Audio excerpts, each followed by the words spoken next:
over to then post it online, and you can share it with other club colleagues, and we can share it also with any other clubs who haven't made it this evening as well. So, without further ado,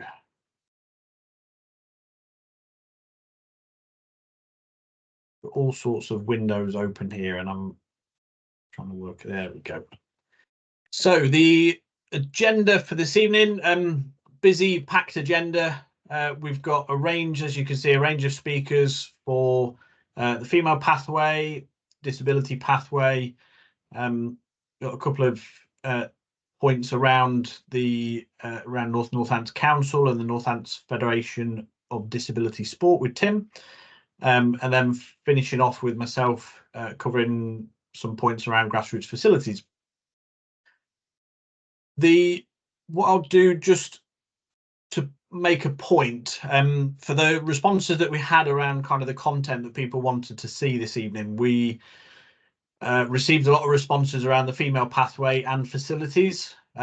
We're also then touching on accreditation and disability, but kind of the people, we've tried to kind of tailor the content around what people have asked for. So we kind of make no apologies really that there will be quite a lot of content around the female pathway and facilities, but hopefully that's useful and kind of relevant for what you were hoping to get from this evening.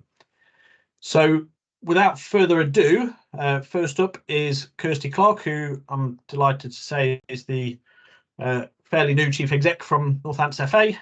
So Kirsty, I'll hand over to you. Thanks, Stuart, and evening everyone. Thanks to obviously the programme that Stuart and my colleagues have put together. Hopefully we've got a really insightful evening, so I've really got the easy job, as it were. So I'm really hoping that obviously we can offer you some good insight tonight in terms of some headlines as to really how to grow and develop your clubs. But first and foremost, I just really want to say thank you. Thank you for everything that you do across the season, outside of the season, to drive football across Northamptonshire. And thank you for joining us tonight as well. I also want to thank obviously the colleagues from Northants for putting the agenda together, and our colleagues from the FA who are certainly bringing in some additional expertise to help these topics flow. Along with the thanks, I've got one big ask. We are heading into a new strategy development period, and absolutely crucial for that is to understand what happens where you are across the county, and what makes you enjoy your football, and really what you need from us as a county FA. We've got a series of consultation events coming up. There'll be a QR code on the screen. So my big ask really is to scan the QR code. That will send you through to an online consultation. Please fill out the consultation. Please forward it on to other members in your clubs and your committee. Genuinely, as a county FA, we want to hear your opinions of football across the county. At the back of those online consultations, we'll then be having 3 face-to-face consultations, of which there's a slide coming up as well, which we'll share details of. But to kick off some of those consultations, I think we've got a short video to show you. This is where I see if my technology is working, so bear with me.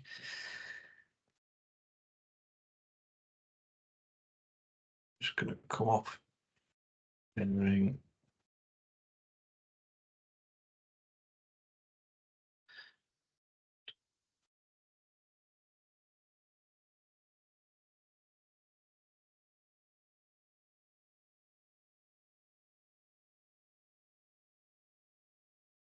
Kirsty, can you just give me a thumbs up if you can see that, okay? Yeah, lovely, thank you.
Okay, just flick back to the presentation.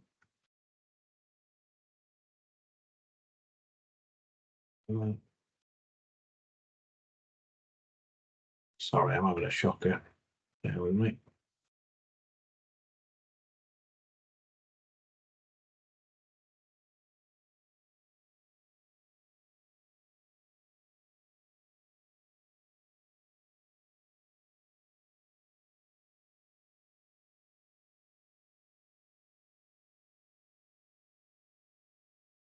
So close, Stuart. Nearly there. Are we good? We're good. There we One more. That's it. That's it. Got there in the end. Brilliant. So thanks for that, Stuart. So I think there was a couple of sound problems there and a little bit of buffering. But if you follow the link, then you'll be able to see the video. What's really special about that video for us is that all of the footage has been taken from the county. That's certainly something that we're keen to do going forward, to make sure that the things that we're sharing across the county are from the county, particularly as we look to increase the visibility of what we do as a county FA. But like I say, we really want to hear your views, so please check out the QR code, share your views on the online consultation. A lot of that will then feed into our 3 consultation events. They are coming around pretty quick, so Thrapston on the 12th, Peterborough on the 18th, and then Wednesday on the 20th. If you can't make any of those, then please don't think that that's your only opportunity to get in touch with us, talk to us about football. We love to hear about it. So there will be other events that or other opportunities where we engage with individuals across the county to discuss the strategy going forward. But we would really love to see you at those 3 events.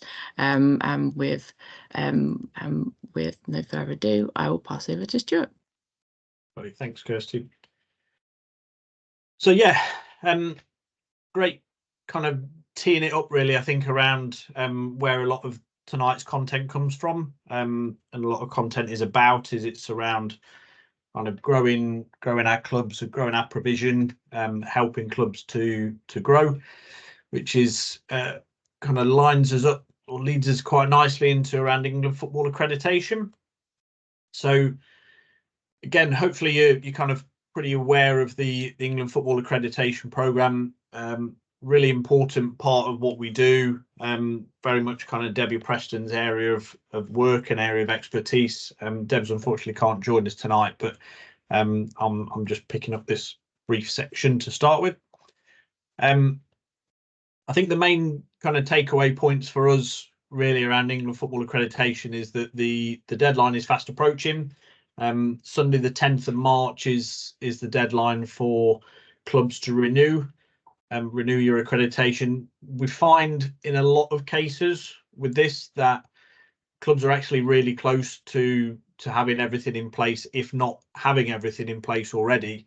It's in some cases literally the case of just ticking a couple of boxes and pressing a button on your club portal. So if you're not the person within the club who's sort of responsible for this, if you can give your colleagues on the committee a nudge around this, whether it's if it's still outstanding, that'd be really, really helpful.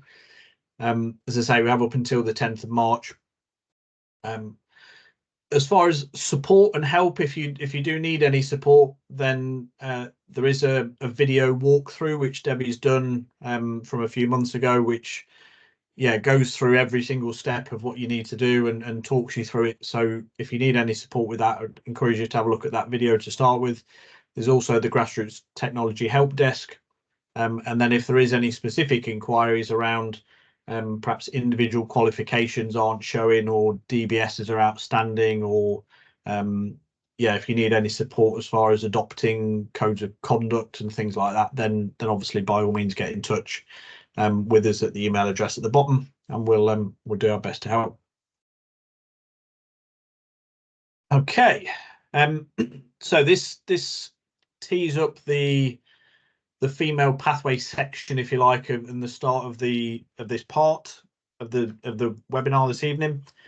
Just as a starting point before I introduce Lauren, I just wanted to do a very brief update around the NFA particularly.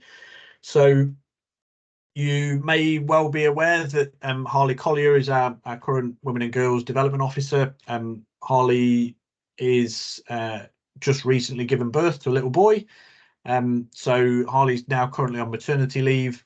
And as of Friday, very recently, we've just appointed a maternity cover who's going to hopefully start with us on the 11th of March. So kind of keep an eye out for our new development officer starting. Kind of because we haven't signed any contracts yet, I can't kind of formally announce who it is yet. But yeah, keep an eye out for that. And as soon as we're there, we'll let you know, and I'm sure they'll be in touch. And then yeah, all being well, Harley will then come back and join us in the new year in early part of 25.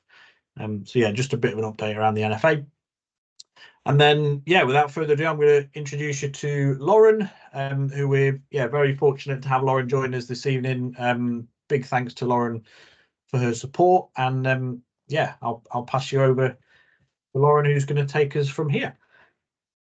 Thanks for that, Stuart. That photo is from a few years ago, so wind back the years by a few.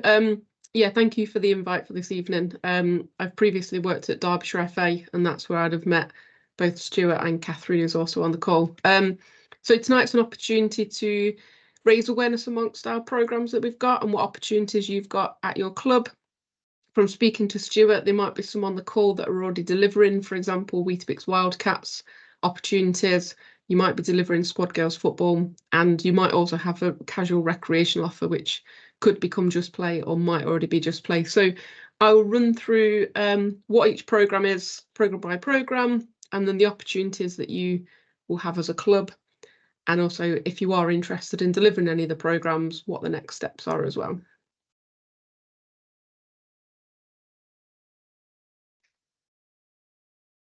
Next slide, please, Stuart. Perfect. So it makes sense to start with Weetabix Wildcats. Hopefully most, if probably not all of you, may have heard of this. It's been around for quite a few years now. This is an opportunity for the girls aged 5 up to 11 to play football in a fun environment with her friends. It's the introduction to football for the girl that's aged 5, or it might be that the girl's older than that, between the ages of 5 to 11, and it's her first introduction to playing football for enjoyment, fun, friendship, and basically it's around giving that girl the first flavour of football and getting her into football. So Weetabix is the brand, Weetabix Wildcats. We've now got 1,908 nationally. When I was at Derbyshire and this first started in, I think it was 2017 or 2018, the ambition at that point was to have around 250. So you can see how over the years it has grown, and hopefully within Northamptonshire there's lots of opportunities that if that girl does want to get into football and her option is to go to a casual recreational kickabout, then she might decide to go to a Weetabix Wildcats opportunity as well. Just play the little video. Yeah, play the video, it brings it to life.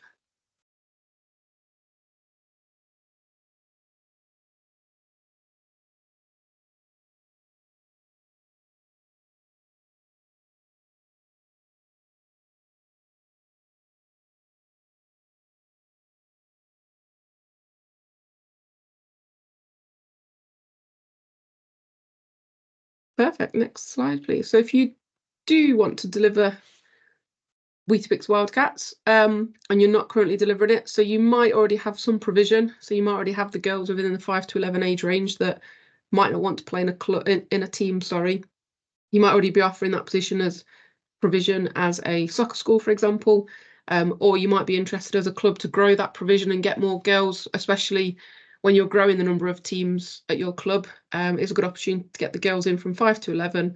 And if you do want to sign up to become a Weetabix Wildcats provider, then this is what you'll receive as a provider. So you kind of kick-started to start your journey. You get some Nike footballs, you get your bibs, cones, a Weetabix Wildcats banner, which will help to then advertise what you're delivering at your club. You'll also receive session plans as well. So once you've done your online training, and the online training is now available at a time that suits you. So if you're already a provider, you'll know that in the past you've had to do online training at a set time, similar to tonight as a webinar. You deliver your training on set dates at set times. What we've done is we've developed the training so that it's accessible whenever suitable for you, because we know that volunteers you're involved in training, you've got your own personal life, you've got different things happening, and you're not always available on certain nights of the week. So by having it on demand is what we term it. You can then, similar to your introduction to coaching football and similar to the Playmaker, you can then access Weetabix Wildcats training at the time that suits you. And as part of that training, you'll then get session plans as well. And finally, to help, again, kickstart your journey to become a provider, you'll receive £600 worth of funding, which has come through from Northamptonshire FA. Right, and then it leads us nicely onto Squad Girls Football. So Squad's really new, and when I say really new, it started in January 2022, and it does still feel new, in that where we were with Weetabix Wildcats a fair few years ago, we're now going on the same journey with Squad Girls Football. So this is for the girl that is aged 12 to 14, and it's that casual recreational kickabout. So very similar to Wildcats in the premise and the environment that we want to create for the girls, but it's for the 12 to 14-year-old. We've recently changed it slightly. We're still targeting 12 to 14, but what we have said is that girls in school years 7, 8 and 9 are able to come. Now, we appreciate some girls in year 7 are still 11, but what we're finding is that girls in year 7 that were still 11 were wanting to go to Squad Girls Football with her friend. And obviously, if we restricted it to 12 to 14 and didn't open it up to year 7, 8 and 9, then we're in effect stopping a girl from playing. So that's the change we've made recently. Now, the girl that we want at a squad session, because it's around the social side, the recreational kickabout, it's around giving the girls ownership, autonomy, developing leadership skills, developing self-confidence, and the way in which the sessions are delivered brings all that to life. And it's not around competitive football or playing in a team. The reason that, because of that, what we do want are the girls that have either dropped out of football, so the girl that's no longer interested in playing at the weekend, those that do not currently play outside of school, so girls should be playing in school, those that want to make that step from school into the community, and those that have now reached year 7 that were at Weetabix Wildcats. So the girl that still wants that social friendly kickabout with her friends can then go to Squad Girls Football. We've now, and I think it's on the next slide, it's a little bit out of date since I put the slides together a couple of weeks ago, but we're at 577 nationally. So you can see that obviously we've got just over 1,900 Wildcats and 577 squad. The ambition is to have, and those maths kind of show that we're on track, is that what we'd really like to have is for every 3 Wildcats, we've got 1 squad opportunity, because we know that girls at Wildcats will progress into a team. Some of them will maybe go into another sport, but those that still want to play recreationally then have the opportunity to go to a squad session. You're probably thinking, if I'm a club and I want to deliver squad, what do I receive? Similar to Weetabix Wildcats, so you'll get the footballs, you'll get bibs, but they'll have Squad Girls Football on the front. You'll get the cones. You will also receive a banner to promote your sessions.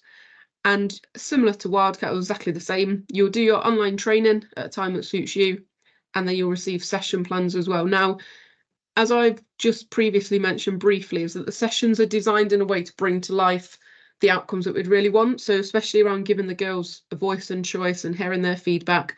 The girls are there obviously at that age in a position where they can make their own decisions and kind of have autonomy over the sessions. So if you are interested in delivering squad, and if you are to become a provider, you'll see from the session plans that they've been put together through the research we've done and the pilot that we delivered a few years ago. They're put together in a particular way to bring to life the leadership skills, the confidence, the voice and choice, high levels of autonomy throughout, and the sessions develop throughout just to increase levels of confidence amongst the girls. So yeah, it's a great programme. Fairly new. When I started at the FA, I've got a responsibility for managing this programme, now covering the others as well with colleagues. But yeah, it's just a great opportunity to get those girls that don't currently play outside of school or don't want to play in a team, give them the opportunity to play casually and yeah, have a kickabout with their friends in a really fun, enjoyable environment. I'm whizzing through this, Stuart. That's all right. Just Play. This, again, similar to Wildcats, might be quite familiar to those on the call because this has been around for a lot of years now. Now, this is, and we're having a bit of a theme here, recreational, it's social, it's for fun, and it's to give adults and those aged 16 plus to play football socially. So turn up to a session. If I would just want to play recreationally, I can turn up to, I'm not that familiar with Northamptonshire, I'm in Nottingham, but if Moulton College, Stuart, we can go to Moulton College, have a kickabout, chuck the Just Play bibs on, grab a football and have a kickabout. And that is, in essence, Just Play. No commitments other than hopefully turning up every week or every other week if you want to. Have some commitment to then joining other like-minded individuals and adults that will just want to play football or get back into football. Yeah, where everyone's welcome pretty much. So yeah, chuck a few quid in, chuck your bibs on and play. Kind of the old school jumpers for goalposts kind of approach. The sessions can be male only, female only, mixed or disability specific.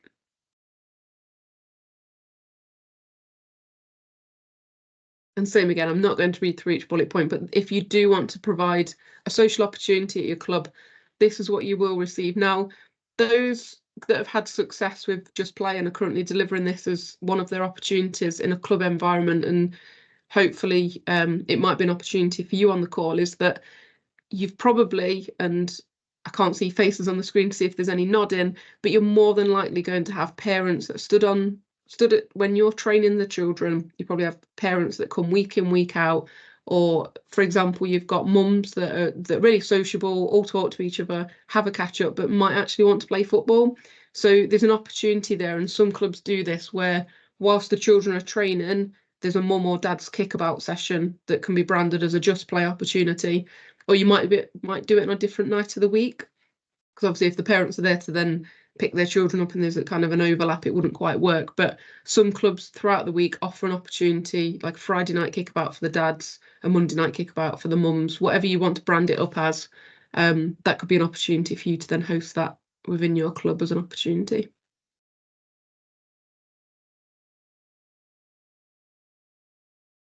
I know that was a whistle-stop tour and I've thrown loads of information at you, whether it's about Weetabix Wildcats, Squad Girls Football or Just Play, and you'll probably leave the call hopefully with questions or hopefully with an appetite to then deliver the programmes, especially if you're already delivering Wildcats. There's an opportunity to then offer those girls that are going to be reaching 12 soon the Squad Girls Football opportunity. So if you are interested in delivering, the call to action is to then get in touch with Northamptonshire FA. Where they'll have I know that there'll be a new person starting soon, so there's a little bit of overlap in staffing. But if you are interested, do reach out to the county FA. They'll then be able to kind of hear more about your plans, what you kind of hoping to then set up at your club, what opportunities are you interested in, and they'll be able to have a conversation and then point you into the next step of the journey. So just to break it down, you'll log into events, click on applications, which if you've done this before, it will probably be very familiar to you. Fill in the application, hit submit, and then Northamptonshire FA will obviously review that and hopefully be in a position to then approve it. Stuff. Thank you. No worries. Are you happy? Are you taking questions at the end, Stuart? I'm happy to open it up now if there is anybody who did have any questions.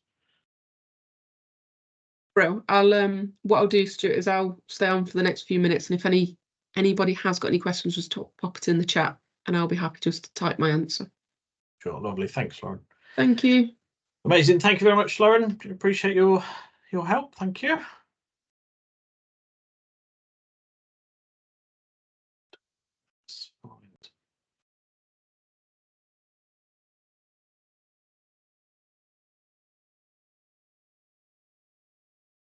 Oh, Kathryn. So I'm just introduce you now to Kathryn, who's our Equal Game Ambassador. I'm sure Kathryn will give some background to the role and how it works. So over to you, Kathryn. Thanks, Stuart. Hi everyone. So I'm Kathryn Hall. I've taken on the role this year of being Equal Game Ambassador to support women and girls club development in Northamptonshire. So I'm going to talk to you about these 3 areas briefly tonight. So I'm going to give a little bit of background to myself and the role that I'm doing, and I'm going to talk about a forthcoming evening that we've got, and then a coach development group that we've got. Some of you may remember me. I was at the county FA for 7 years as a women and girls officer some time back now. So got a lot of experience in working with women and girls football, still as passionate as ever about it from those who remember me. This role really is all about kind of helping you to set up new women and girls teams in your clubs, for those people who don't have any female provision at all at the moment, supporting you with maybe some infrastructure or workforce development in order to get the framework right for setting up women and girls sessions or sections within your club.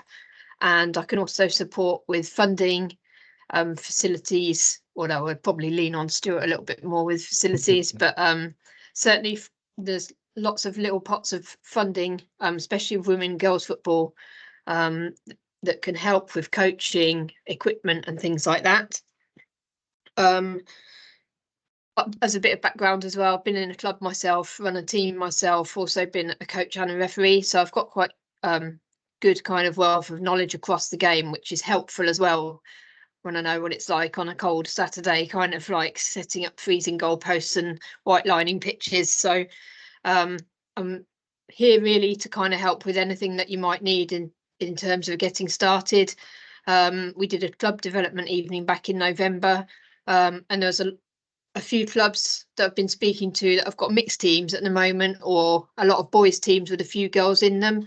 So if you're in that sort of position, I'd be really happy to come and talk to you about how to kind of extend that and start to get girls teams in your club. And I feel like once you've got one girls team, they'll keep coming back. So if you would like some support, or you want to have a chat about what sort of support I can give you, there's a form, as you can see on the slides. I guess, Stuart, are you sending these slides around?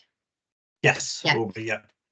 So if you if you'd like to just complete the form, and a team will just let me know, and I'll get in touch with you and we can arrange a meeting to kind of take the next steps. So I'd be really happy to come and meet with you and support in whatever way you need. So that's that bit. Please do get in touch.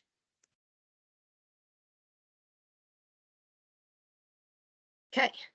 So the next one is to promote an event. So it's coming up an evening with special guest Sally Needham, who's at Sheffield United.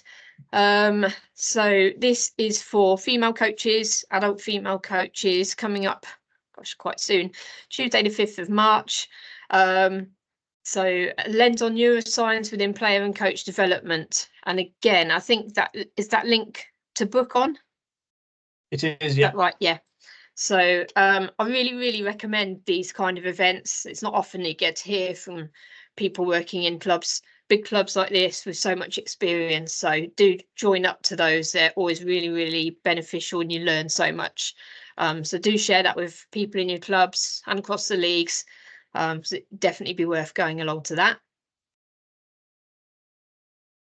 And finally, I know when I was in post before, we had a female coaching group. I think it's really important, especially for young female coaches, to have a space where they can share ideas, learn from more experienced coaches, just kind of gain some ideas or see what other people are doing, and to be really supported. So there's a female coaching group, a WhatsApp group that you can join up to. So if you've got coaches in your club or aspiring young coaches, I would definitely recommend signing them up to this. It's a nice way to share information as well, but I think there's so much around now. It's easy for me to say, like in my 40s, but there's so much around now for young coaches that wasn't around 20 odd years ago. So I'd really encourage you to kind of share that with female coaches you've got, whether they're young, old, experienced, new to coaching. These things are always really good for just learning new things and trying things that other people are doing. So yeah, do sign up to that. And yeah, I think that's my section. So do get in touch if you'd like to. Great stuff. Thanks, Kathryn. So yeah, I mean, we've absolutely rattled through those slides, to be honest. But what I will suggest is we'll have a little bit of a comfort break there. If you want to perhaps go and if you need the toilet, go and grab another coffee, etc. By all means, drop off, and we'll aim to restart about let's say 8:15. So if you want to have just over 5 minutes break, then by all means, and we'll see you shortly. Thanks.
Okay, right. I think we're just ticked over to 1:15, so we'll make a start again.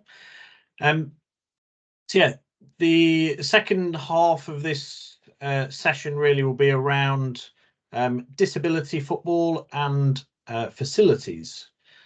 So unfortunately, going to be hearing a fair bit of me, but hopefully there's a couple of other speakers we've got who are going to join in, and so you'll hear from them as well. So around disability football opportunities, we are shortly going to be going out to advert for a new position with the NFA, who will be leading on disability football for us. So you should see that vacancy come out fairly soon. And but yeah, in the meantime, we still have a few areas of disability football that we are able to kind of promote and offer out that our clubs and partners are delivering. So I'll talk you through those. So these are the kind of three big ticket items, I suppose, that we've got to talk around at the moment. So Comets, which is an FA program, kind of one of the other areas that Lauren is involved with from the FA, which is a sort of a disability specific version of Wildcats, I guess. So for age 5 to 11s, and it's a real big opportunity, I think, for when we look at how kind of a good way of growing kind of mainstream football is to start with these sort of mini soccer ages and work your way up. This, I think, is a really good opportunity for providers and for clubs and other organisations to dip their toes in the water and have a go at it. Again, there's all the support as you get with FA programs. So the cash grant, the equipment, support and training. We've had two providers that are currently with us, which are Corby Town and Kathryn FC. So we're kind of fairly well covered over around obviously Corby and Kathryn area, but that's all we have at the moment. So we're really keen to hear from any new providers, new clubs that would be interested in working with us on this, particularly in the Northampton area, just purely from a population point of view, but equally Peterborough, Daventry, Brackley, etc. Yeah, really keen to hear from any clubs who are interested in that. The application window is open now, so if any of the clubs are on the call this evening are interested in that, then by all means get in touch with us if you need any support, and we'd love to talk to you about it. We have probably half a dozen clubs, grassroots clubs, who are offering disability provision at the moment across a range of different age groups. So Northampton Town, Brackley, Athletic, Kathryn Town, Kathryn FC, Corby and Netherton over in Peterborough. And again, there's a reasonable spread, but there's certainly space for more. So again, really keen to hear from any clubs who operate really anywhere in the county, to be honest. Really keen to hear from anyone who would be interested in kind of working with us. The support is there to provide you with all the skills and experience and support that you need to get a club session off the ground. So yeah, really keen to hear from anyone interested in that. And then a new addition over this season, where we've ourselves and we've worked with Huntingdonshire FA to put on a Pan Disability League, which is run under the banner of the Peterborough and District Football League. Very, very well run league, very experienced with running leagues. So they have now 3 divisions for adults of varying age groups, and then also a new addition just recently is an under 14s division as well. So they play monthly fixtures at Rawns at Manor School. Again, really convenient location for us as well. So lots of opportunities currently exist, and really keen to hear from any others. As a bit of a flag for an event that we have coming up. So this is a disability training for clubs workshop, which is being ran by an external partner of the FAs. This is a joint workshop that we've put together with Leicestershire FA. And these have been run nationally all over the country and have found fantastic success with the kind of learnings from this workshop, delivering or kind of converting into new levels of, or new areas of participation in the disability game. So yeah, really strongly encourage you to consider signing up for this and attending this event. Again, relatively convenient, being at Harbour Town. Fantastic venue as well. If you haven't been there before, I'd kind of strongly encourage you to even just to go and have a look at Harbour Town itself. It really is a fantastic venue. And yeah, it's free as well, so it's pretty local, it's face to face, it's free, and it will provide you with all the support that you need to set up disability football at your club. So, and this would encourage you to kind of offer this out to as many people at your club as possible, whether that's committee members, coaches, parents. Kind of the more the better, to be honest with you. The more people that we've got on board and promoting and selling the benefits of disability football provision in the county, then the better, really. So yeah, really encourage you to help us promote that as well. If there's any partners that you're working with or any organisations, please feel free to pass on the details. And there's a video available there as well to which talks a little bit more about the training as well. Okay, moving on to, just wanted to introduce you to again a couple of new colleagues that we've brought in as part of a programme that we work with the FA on. So we have 2 disability football ambassadors, so similar style of role to Kathryn, who works for the female game. Both Craig and Mark are around the disability game, both vastly experienced and have a lot to offer, and a lot of kind of lived experience with the disability game. So yeah, guys, are either of you on the call, or just to jump in and say hello? Hi Stuart, yeah I am, it's Craig. Hi Craig. Nice to meet everyone. I'm currently a coach for Brackley Athletic Tigers, so we helped set them up a couple of years ago, and we play in the Bobby League every month. So I'm really excited to do that, and just to echo what Stuart was saying as well, if anybody is interested in taking any of the opportunities up that he's been through, please don't hesitate in getting in contact. So thanks, Craig. I think Mark's on holiday at the moment, so and he's had a few issues joining the call. So yeah, thank you, Craig. Good to hear from you. And yeah, same format again. There's a request to call back there, so really encourage you to fill that in if you have got a say. And this doesn't need to be anything kind of more formal than literally a call. Kind of, it could just be a case of actually it's something that you as a club have considered. Not really sure where to start, perhaps a bit nervous about it. There might be some barriers that kind of are in the way at the moment. So just drop us a line. We can have a chat. Craig or Mark will give you a call back. You can have a very informal chat over the phone and just see how we might be able to help. So yeah, really encourage you to get on board with that. Okay, so this is a section with Tim. Tim, I'm hoping you're with us as well. Yeah, hi Stuart. Hi everyone. Thanks for being invited to come and speak. Conscious of people's time, so I'll hopefully keep the pace going and rattle through my couple of slides. Just a really brief introduction. Yes, my name's Tim Webb. I work for Northants Council as part of the leisure team. My role is all around sports development. It's been quite a few different plates as part of that, so facilities, workforce development, club development, session delivery, you name it really. Generally across the north of the county. Predominantly worked in Kathryn previously, but now spreading across to Corby, East Northants and Wellingborough areas as well. So a couple of different hats that I'm wearing tonight. First thing I want to talk to everyone about is our new Northants Sports Network. So this was formed last year. We've had 3 or 4 meetings to date. Similar style, I guess, in terms of this kind of club development setting. At the moment we meet virtually every kind of 12 weeks or so, and we've got roughly at last count 113 clubs and groups signed up, and that's still growing. Absolutely free for clubs to join. So generally aimed at clubs in the north, but we do have providers, clubs and groups who work kind of across the county.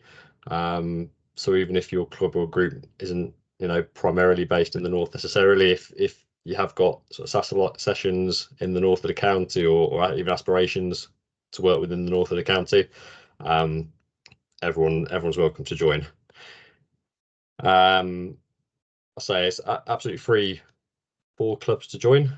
In terms of the benefits from our side, from a council point of view, it was really created with the aim of reconnecting with some clubs and groups that we've potentially lost touch with a little bit. I don't think COVID and sort of events like that had helped too much, and also connecting with new clubs or groups, either new clubs that are forming or clubs that we may just not have engaged as well with as we could have done previously. And then in terms of the benefits for the clubs themselves, it was trying to connect different sports, different user groups together, look for some of that cross-pollination that can maybe come from different sports and say different clubs and different organisations working together. In terms of the football connection, we do have a number of football clubs signed up, but we would love to see more, with it obviously being kind of the biggest sport going. I really do think there is a benefit to clubs signing up, and a lot of the topics that we're looking to cover, we're not looking to duplicate the great work obviously that the NFA and the guys from the football specific side of things do. This is really to try and support with things that NGBs and other groups can't or don't necessarily cover as part of their work.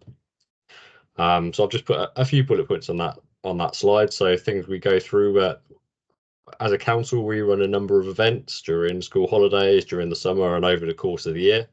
So we're really keen to try and link clubs in with those events, try and get a bit of a buzz, generate new participants for them, just really spread the good work that they're doing, and also potentially link clubs in with events with each other that they might not otherwise know about. Another big area of work that a lot of clubs ask about is funding applications. So obviously there will be, I'm sure, plenty of information that goes out to football clubs around some of the funding applications that are available, but we potentially touch on some other opportunities that aren't football specific that clubs might be able to tap into. I'm also looking to provide a bit of support with actually writing funding applications themselves. So we run this network in partnership with Northamptonshire Sport. They've got some great officers there. If anyone knows Alex Mitchell, does a great job around the funding side of things, really knowledgeable. And ourselves and Alex and Northamptonshire Sport colleagues are really happy to help with those funding applications. So even if you're aware of the funding and what's out there, appreciate not everyone within clubs is always comfortable or has experience of writing those applications. So that's something that we're happy to help with. In terms of workforce development, again, aware there's a lot of CPD opportunities go out through the NFA specifically. But if there are other opportunities, whether that's around making your sessions more inclusive, whether that's just general workforce development things and topics that you would like to see, we aim to provide those opportunities. And similarly with club development, topics that come up a lot are around things like marketing, social media.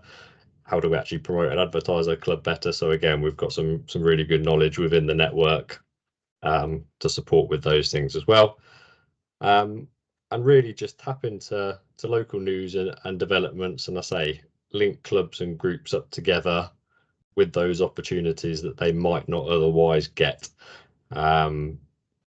within their specific sport from their specific NGBs. I know a lot of sports, not just football, occasionally there's a tendency to work in silos, so we're really trying to break down some of those barriers and try and link clubs and groups in together. The information you can see on screen there, so the link at the bottom, that'll take you through to our web page where there's a bit more information, details of how to sign up, details of some of the events we've got coming up, and the content of the next meeting, which is at the end of March. Or you can use the QR code on screen as well, which will take you directly through to the sign up form, and my details are on screen as well. So if you have got any questions, I'm more than happy for you to pop me a message on that. I'm happy to take any questions, but I appreciate there may not be too many at the moment. So Stuart, if you want to move on to the next slide. No problem. Fantastic, thank you. And then the second thing I want to touch on tonight, so some people hopefully will already be aware of this. So there is a group that exists within the county. So this is not just within the North Isle, this is across Northamptonshire, called Northamptonshire Federation of Disability Sport. Ties in really nicely with a number of things that Stuart has already talked about tonight. The group's been in existence for a number of years, mothballed slightly within the last 12 months. So we're now looking to bring it back, and I've taken over the chairing role for this group. So there's a little bit of blurb on screen there about what the aims of the group are, what it does, but really it's an opportunity for providers and individuals with disabilities, or those who provide activity for people with disabilities, to come together, work together on projects, and get that support and that input, and hopefully develop what they would like to see and how we can look to promote more opportunities for people with disabilities to take part within sport across the county. Again, not just within football, there is a lot of different providers within that group, and there's some really good examples, kind of best practice, and people working together and looking to develop their sessions off the back of that. Hopefully when these slides go out, there should be hyperlinks with all those links at the bottom, so hopefully they'll come across.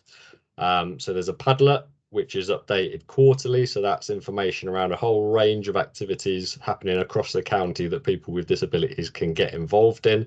So that could be one-off events, that could be weekly sessions, and that we're always open to people adding their activities, sessions, information onto that Padlet. So that's open to all to do that.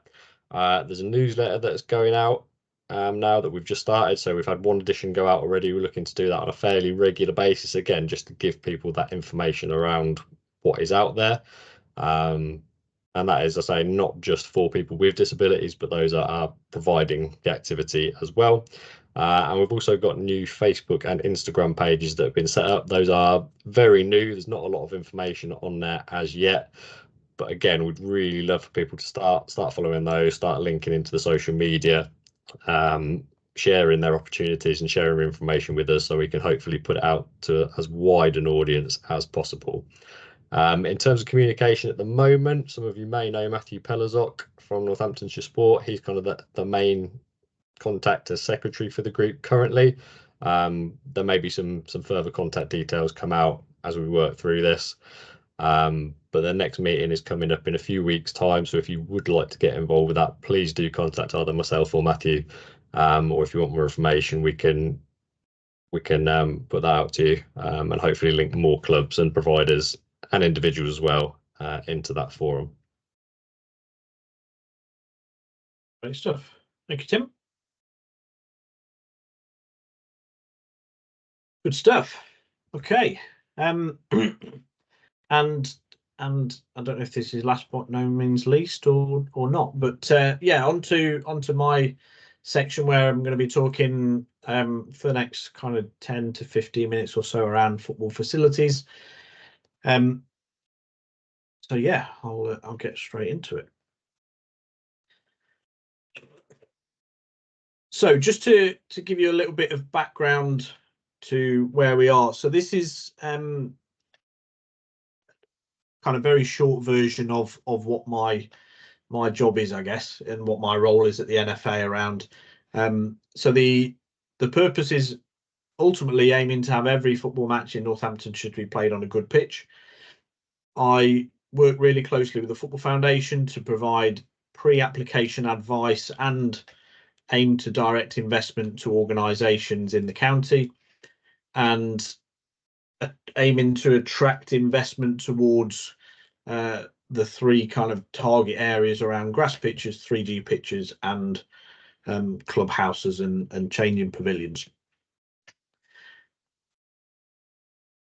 So that breaks down into 6 or 7 bullet points, really, which I'll run through each in turn. The first one being the Football Foundation. So I just wanted to explain a little bit around the Football Foundation and how it works. So the Football Foundation is a charity. It's one of the UK's largest charities and receives investment from the Premier League, the FA and government, and distributes grants to improve community sports facilities. And I've deliberately put sports facilities there, not football facilities, because they have a remit both from the government and the Premier League in particular around improving facilities for a number of sports, not just football. They have a range of priorities, so it isn't just because it's the Football Foundation and it's a football project, so therefore why wouldn't they fund it? They have priorities for their funding, particularly around reducing inequalities, which is your female, disability, ethnic groups and low income groups. So they have targeted areas of the country and targeted themes which they particularly like to fund.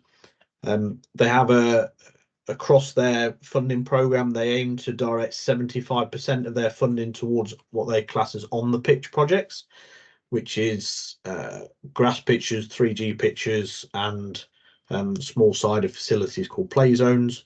So 3/4 of their funding goes towards on the pitch projects, which means therefore then 25% and only 25% goes towards off the pitch, which would be clubhouses, pavilions, things like that. So they're very much interested in the outcomes that you can get from on the pitch facilities and getting more people active. Clubhouses and pavilions and changing rooms, storage containers, things like that generally don't. So they try and direct their funding that way. As I said, a minimum of 30% projects nationally deliver multi-sport outcomes, and also they're very keen on club and community ownership models. And what I mean by that is around football clubs, parish councils, town councils, taking ownership of facilities and supporting them with that. So yeah, again, big target for them. A little bit around the pipeline. So Foundation have a pipeline of investment which they bring projects into, and the current funding agreement with their funding partners runs up to the summer of 2025, which means all of the large scale projects like 3G pitches and larger pavilion projects are already allocated up to summer 25. So they aren't looking to bring any new projects into that pipeline because it's now fully committed.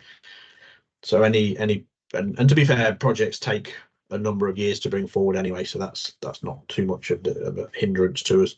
And there is the website link at the bottom there if you wanted to have a look. Okay, pitch power. So pitch power is around grass pitches, and it enables clubs to inspect and assess their pitches. What this does is it provides really, really useful information around your site, your pitches, usage, maintenance, and ultimately gives a rating for each pitch. The key bit really is at the bottom is that a pitch power report is a prerequisite to any Football Foundation funding application. So really this is a free tool and a free measuring system, if you like, which provides access to grants. So what we would always encourage you to do initially, especially any kind of grass pitch related project, would be to do a pitch power inspection first. If there's issues around, kind of we hear a lot around issues with drainage on pitches, obviously particularly pertinent this time of year.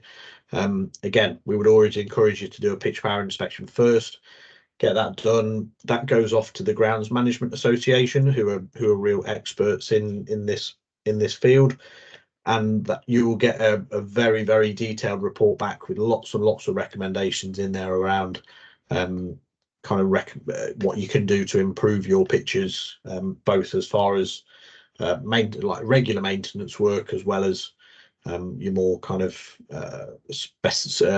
specialist maintenance work, which you might bring contractors in to do. So yeah, highly encourage you to do that. And you don't necessarily have to own the pitch that you want to pitch power. So if you perhaps use a council pitch and you want to get some advice sort of independent from the council around how to make that pitch better, then you are very welcome to go on pitch power in essence, any pictures that you want if you really wanted to. But I'd encourage you to get in touch first if you wanted to go down that route. So then what that then can lead on to is a really interesting program called the Grass Pitch Maintenance Fund. Grass Pitch Maintenance Fund is a 6-year tapered grant, which enables you to bring contractors in to perform specialist works over and above what's currently being done on the pitches. So in this instance, if you have a council site or a school or a parish council are paying to do some maintenance on the pitches, by doing a pitch power inspection, that will bring out a rating for those pitches and also some recommended maintenance and additional maintenance over and above what's currently done. And the Grass Pitch Maintenance Fund can pay to employ those contractors and bring them in and do that specialist work. The grant values vary, but the highest is for an 11v11 pitch, which if it's rated poor or basic is £3,200 per 11-a-side pitch per year. Once you start multiplying that out across the 6 years, you can see obviously it's a considerable amount of money. There is a club contribution needed, or a partner contribution, I should say, so that if you're the applicant, then the applicant would need to put in 33% towards that over the course of the 6 years. But with it being tapered, it's fully funded for the first 2 years. It then drops to 66% funded for the next 2 years, and then 33% funded for the final 2 years. It's a really important kind of last 3 bullet points, really, is that every site is eligible for this fund, regardless of the number or size of pitches. So this can be anything from a primary school site with one 5v5 pitch, they are eligible, right through to the largest sites in the county with 6, 7, 8 pitches. They're also all eligible. The only sort of difference is that we need to have the landowner to approve your application to the Football Foundation to enable you to be eligible, if you like. So a couple of points around it is that council pitches, as I say, are eligible, but it must include all of the pitches on the site. So unfortunately you can't pick just pitch 12 at the racecourse, for example, and do this with just one pitch. It needs to be the whole site or none.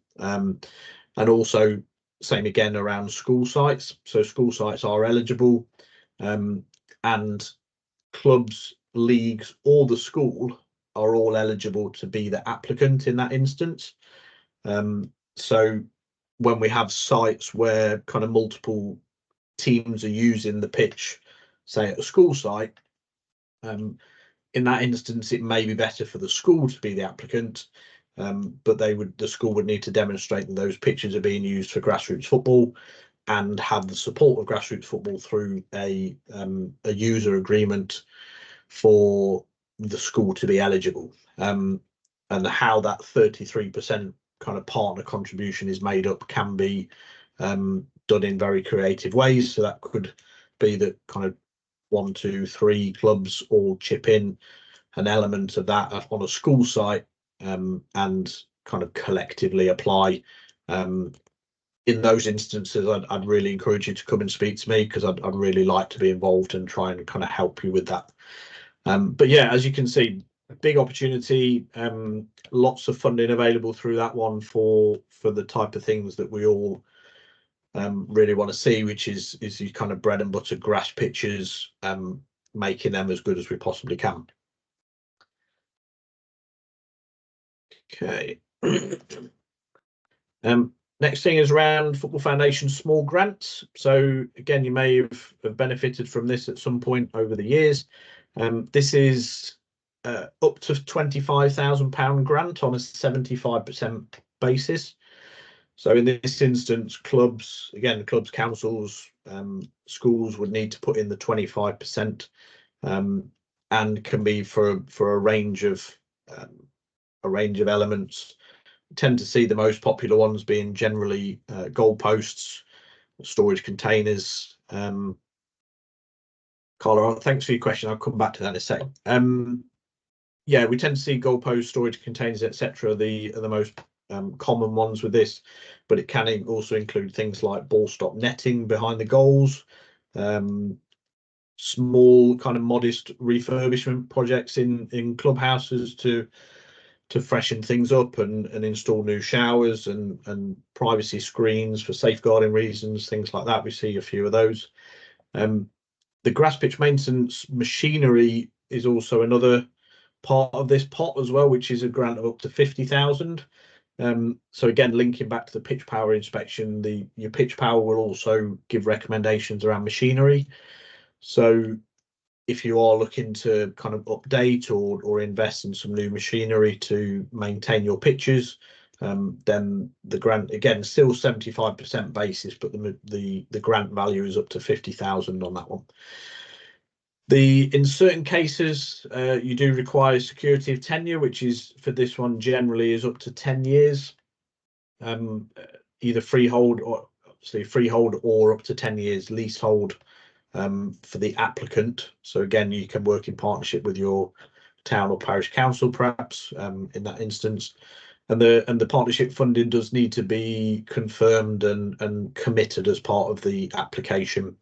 In some cases, things like storage containers, some fencing applications may require planning approval, but in those cases, if you don't need planning permission, you need to provide evidence that you've asked the question of the council and they've confirmed you don't need it. So yeah, just be aware of that. That can take some time to come through. And also, you might have seen, you might not, a case of fraud at the Football Foundation a couple of years ago, probably a year or so ago. So they have introduced an extra level of security. So only the chair, vice chair, secretary or treasurer can be an applicant for now on behalf of a club. And that is verified through us as a county FA. So we get an email from the foundation saying, can you confirm that so-and-so is the named chair of such and such a club and their email address. So we do confirm that as part of the application process. So we have had a few that have been bumped back because it's not the correct committee members who are applying for those.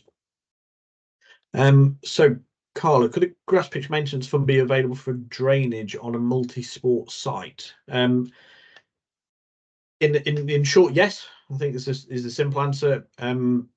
The drainage is a bit of a tricky one in that the Football Foundation will always look for a pitch power inspection to be done first, and then also the site to have followed the pitch power recommendations for a number of years before they would consider a grant towards drainage.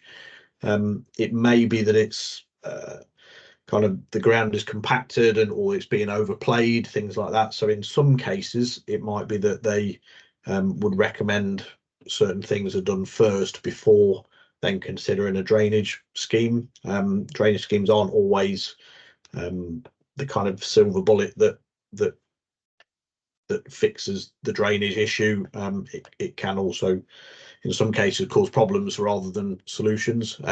But yeah, it's probably worth us picking up that one separately, to be honest with you, because it sounds like a bit of a specific one. But yeah, happy to chat through that one another time. So yeah, that's where we are with that one. Okay, 3G pitches. Yeah, bit of a point around that we are very aware there's significant challenges around 3Gs in the county. I think I'm not aware of any county that's kind of nailed this completely. We're aware of a lack of provision in some areas, poor access, pricing, maintenance. 3G pitches not on the pitch register, so can't be used for match play at weekends. I'm quite aware of a lot of those, but that doesn't mean that I don't want to hear about it. So please do get in touch if you're having any issues around accessing 3G pitches or pricing, poor maintenance, etc., please do get in touch, because I really want to hear about it, and I'd like to think I can at least try and help on your behalf a little bit. On a slightly more positive note, we are currently working on 6 projects with the Football Foundation, which we are in the pipeline that I was talking about earlier. So we're really looking forward to kind of those being delivered, hopefully in the next few months or the coming months. Toast one, can you name the sites of the new 3Gs? I can unfortunately confirm that none of them are in West Northants that we're working on, so they won't be in and around Toaster, I'm afraid. They are more the other end of the county, Kettering, Wellingborough, Earthlingborough sort of areas. But I'm loath to confirm them all definitely, because they are obviously all still subject to going through the Football Foundation's application process. So yeah, it's difficult to confirm those. And I'm fairly sure of 2 further 3Gs which are being built. One of which I've seen, some of may have seen at the new Northampton school on the outskirts of Moulton. So I'm fairly sure that opens in September. And then I'm also aware there's a further one around Northampton as well. The around 3Gs as well, obviously the Weetabix League are running a pilot scheme at Redwell Leisure Centre, which I'm really interested in. It's great to see that project coming forward, and we're very supportive of that, and yeah, really want to see that grow and develop into more teams benefiting from that. Yeah, I think you only have to go down there and see it on a Saturday morning and see how much the kids are enjoying it to know that that's certainly a way forward to try and ensure that the kids at the youngest ages are having a really good quality experience. Yeah, very much lobbying the councils to support and deliver more. We have a very good number of projects waiting for the pipeline at the Football Foundation to open and to start bringing new projects forward. So yeah, there's very much a desire to continue delivering more. But yeah, as I say, however, keen to really hear about the issues that you're experiencing. So please do keep getting in touch, and importantly, the West Northants playing pitch strategy has pretty much just been finished. The Northants one will be coming out to club consultation pretty soon. So if you see anything around playing pitch strategies from consultants, please do give them as much of your time as you can to let them know the issues that you're having, because it's it's a really important piece of evidence that we use to justify why we need more 3Gs. Okay, just going to pick up a couple of the questions. So Keith, can we open more access to school 3Gs for games? Is there particular sites? Do you mind if you just don't mind coming off mute, Keith? Is there particular sites that you're interested in, or is it more of a general point? It is specific to us. We've lost a lot of games recently. We use Thomas Beckett's school, a lot of our teams, for training. Yeah, but I believe it's not available, or it's not sanctioned for games. But I don't know if we could use it for games, even particularly mini soccer.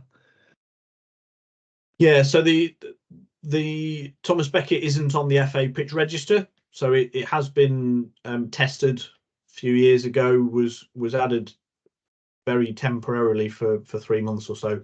I think in essence the pitch needs replacing. It will have the pile of the carpet will be flattened. It will be they'll have undulations, various other issues which I expect would probably mean that it wouldn't pass the FA test. So how do we use it? We use it for training then? How are we sanctioned for training? Because in essence you can train on any surface. You can train on sand-based astroturf. You can train in sports halls. but for sanctioned match play, the pitch needs to be on the FA register. Right. So yeah, and you'll see it's part of the standard code of rules which the leagues, which obviously you as clubs and leagues adopt at the start of the season. So yeah, and I'm aware it's not just Thomas Becket. There's a number of those, particularly around Northampton, which, and it's unfortunately it's cases where schools, councils in some case haven't put the money aside to replace the carpet after a certain number of years, 10 or 12 years. So therefore they don't have the budget to then replace it when it needs replacing, which I think is basically the situation where we are with Thomas Becket.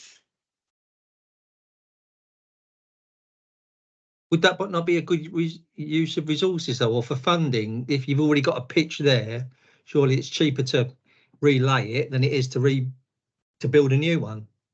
It is a little bit cheaper. You'd be surprised actually at how it's not that much cheaper than you think it should be. We're still talking hundreds of thousands, north of £500,000 probably, even just to resurface it. So we have had conversations with Thomas Becket, but they aren't in a position to come forward with their kind of level of partnership funding that we'd need to even consider a grant from the Football Foundation. So it's very much, the ball is very much in their court at the moment, to be honest, unfortunately.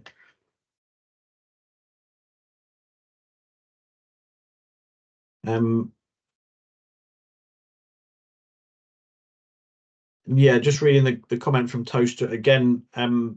Yeah, very sympathetic to that. Very acutely aware of the issues around South Northants, and that's, I think, probably the only good bit around that is that the playing pitch strategy, which I referenced at the bottom there, has brought that out as an issue loud and clear, that there is a real shortage around the sort of South Northants area of full-size 3G pitches. So yeah, thank you for flagging that, and yeah, 100% agree with you, and would love to see more 3G pitches in and around Toaster, and yeah, committed to trying to make it happen, and working with partners to make it happen. But and I think that's kind of just a key point, is it's very much not just us. We need partners to come to us and commit to investing in the facilities as well. It's not just sort of the Football Foundation or the NFA's responsibility to be championing this. We need to, for other people to come to the table. I would love to see as many 3G pitches in every club and every town and across the country, but it's they're expensive.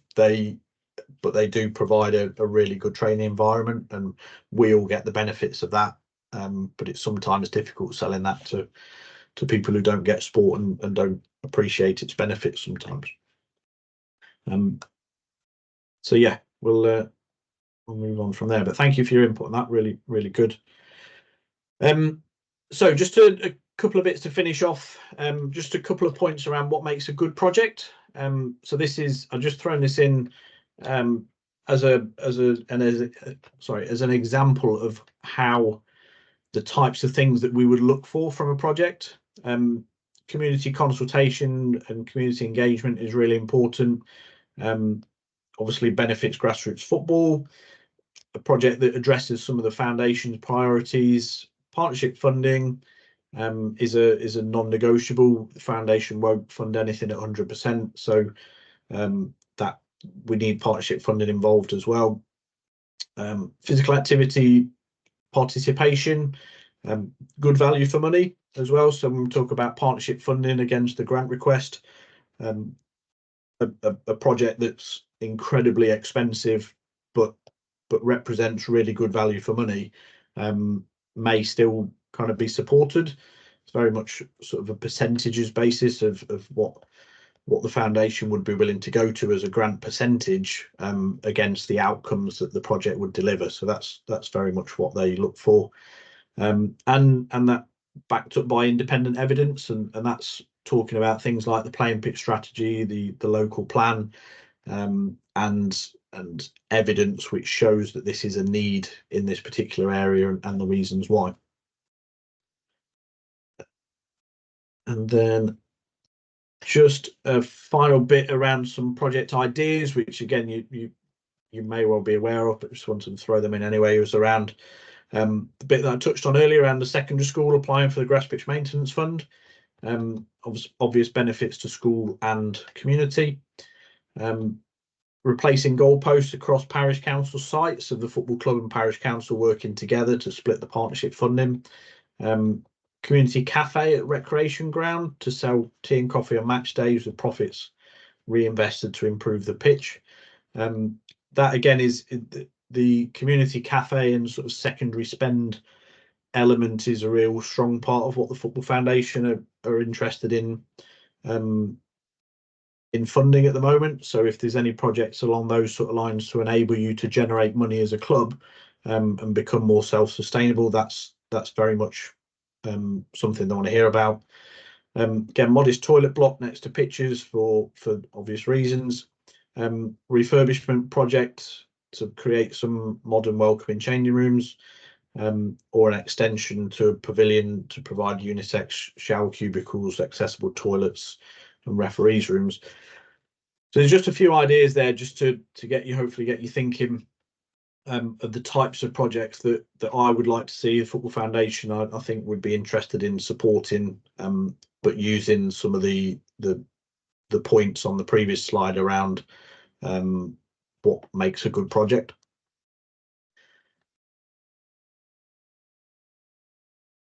And there we go. So just as a wrap up, just to tick through the various speakers that we've had this evening, I'm happy to stay on just for a couple of minutes if anybody does have any specific questions. But other than that, just wanted to say a massive thank you to all of the speakers that are listed there for their contributions. Thank you all for your attendance this evening and your role in grassroots football. We do really appreciate it and want to thank you for that. We as County FA are always very keen to listen to hear the challenges that you're having and how we're able to help. So really strongly encourage you to get involved with the consultation events that we've got coming up over the next month or so. And yeah, unless there's any other business, I'll call it there.